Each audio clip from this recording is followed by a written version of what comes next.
All right, everyone, welcome back to the Brandon Breeze GunTube channel. What are we talking about today? Well, I've spent a little bit more time with the P365, and we're going to be comparing it to the Glock 43X, right? So, first matter of discussion is going to be concealed carry and or concealability. So, these are very similar in width. So, you're not really going to have much of an advantage from either platform, right? Because their width is very, very similar.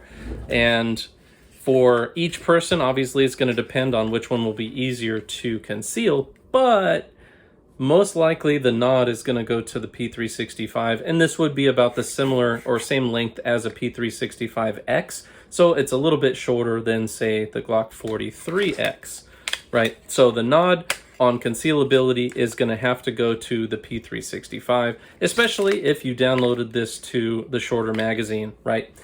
Next up is going to be capacity. So that one is going to be a big nod to the P365 because you have a ton of different OEM magazine options, right? Whereas the 43X, and these have been safety checked, I do it before each and every single video for the sticklers, but they don't seem to care. They only care if you do it on video. Anyway, you get one freaking magazine.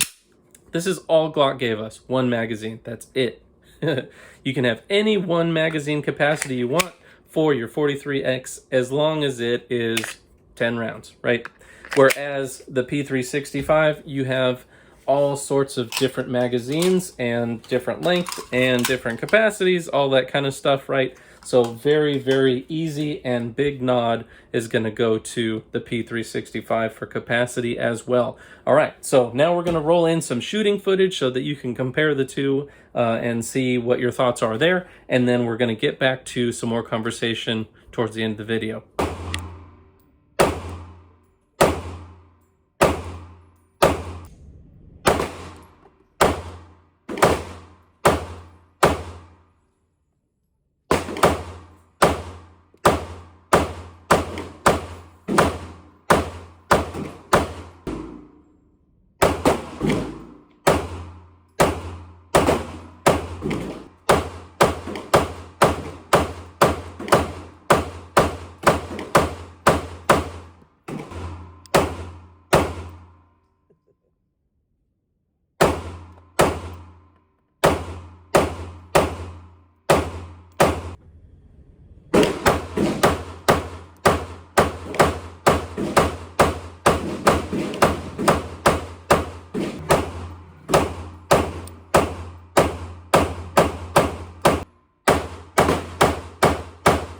To stop and take a moment and say thank you guys for watching. I really appreciate it.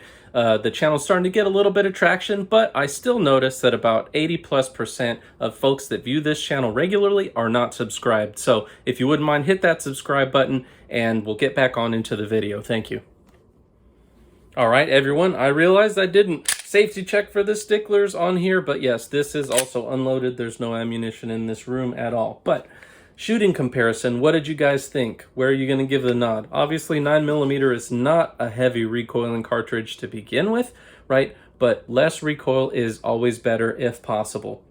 So I'm going to have to give the nod here to the 43X. Even, and I did shoot it with and without the Omega comp.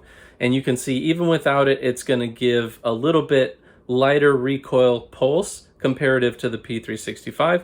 And that's probably mostly going to be because of this hump right here and how it interacts with your hand and your palm, right? It gives you very ergonomic grip to the grip. Whereas this one, and of course it's going to be a little bit different on the P365X because I think it's a little bit more straight, but it doesn't bulge out to the back like the Glock does and kind of, you know, melt with your hand, so to speak. So I'd say the ergonomics are gonna go a little bit to the 43X, and that's just versus this version of the P365 with this specific magazine. So it could be different for different models, right? Customization, you're gonna have basically equal amounts for both. You'll have to give a little bit of a nod to the P365 though, because you can change the grip module whenever you want, whereas the Glock, you really can't. So if you're just going firearm to firearm, I'm going to give a little bit of a nod to the Glock, but if you're going this firearm versus anything you can change it into, obviously P365 is going to take it there, right? And the next up is going to be recoil and stability. We talked about it a little bit. I'm going to have to give the nod here to the 43X because it is a little bit easier to control on the recoil. Like I said, I think it's mostly because of this bump that you get on the back, and you don't have it on the back of the regular P365, right? That's just not one thing that they worked into there. So which one are you going to want to choose? Obviously, that's up to you. A lot of people are brand loyal. That's not me. If something is good, I'm going to go for that, something that's good. For those that want the P365, you want the ultimate in concealability with the flexibility of moving up to any different size grip frame, all that kind of stuff, right? If you're a Glock fanboy, obviously you might be choosing the Glock 43X, but the merits here are it's a Glock. It's going to be reliable like Glocks are because that's what Glocks are, right? So you choose. I'm not telling you what to do with your money. I'm just giving you some food for thought, and it's all up to you. Anyway, if you like my content, please like, comment, share, and subscribe. Thank you.